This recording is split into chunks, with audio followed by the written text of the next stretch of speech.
Dear friends, it is Monday, April 21, 2025. It's the day after Easter. I hope you had a wonderful Easter celebration, and maybe you even connected with us here in Paradise Valley, Arizona, or online from some other part of the country.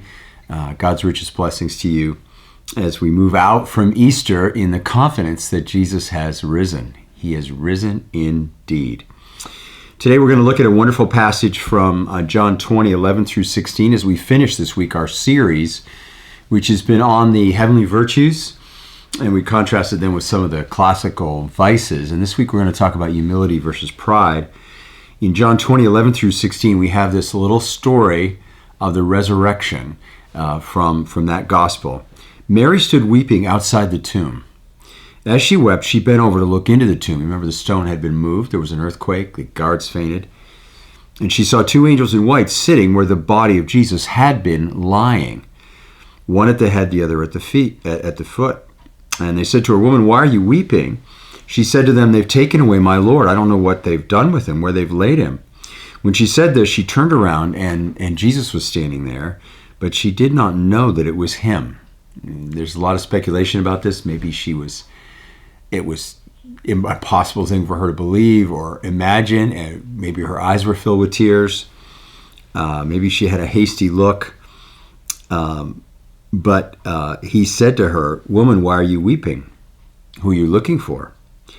And supposing him to be the gardener, she said to him, "Sir, if you've carried him away, tell me where you've laid him, and I will take him away." And Jesus said to her, "Mary," just their name, one word, Mary. And she turned and she said to him in Hebrew, "Rabboni," rabbi, which means teacher. It's such a surprising moment. It's so quiet. There is no trumpet sound. There's no angel chorus like there was at Jesus' birth.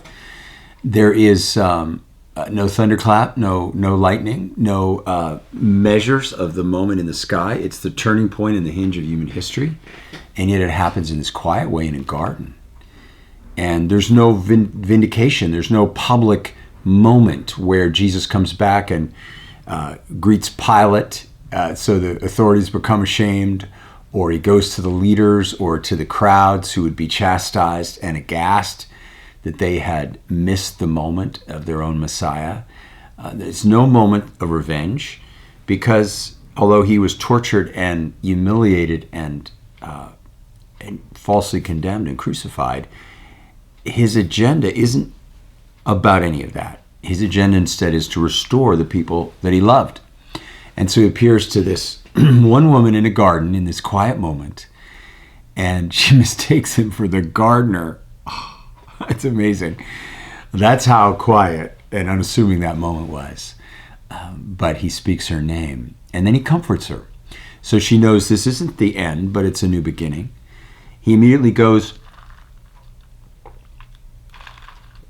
that same day to the majority of the disciples who are locked in the upper room. They are terrified of themselves being caught as his disciples and crucified. They are fearful, and they are also guilty and ashamed that they had abandoned him, and they're confused about the previous 3 years and what was coming in the future. And he appears before them to settle all of it down.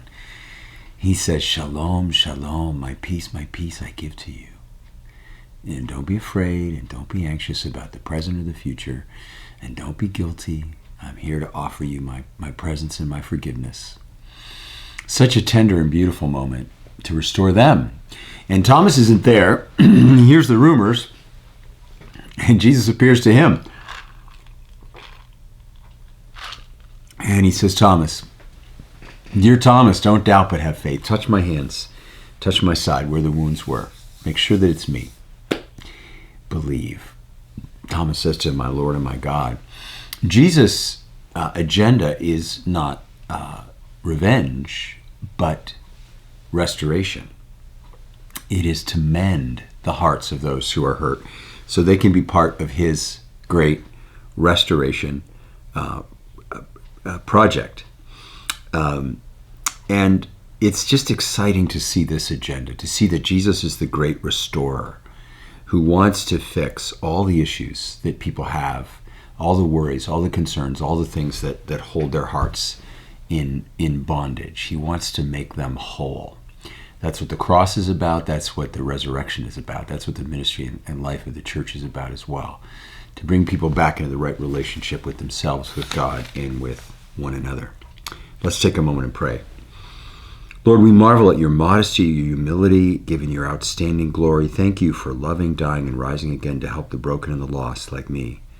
Gracious God, bless us with your Spirit. Reassure us where we are when we feel fear or anxiety, and then call us forward again to your great work.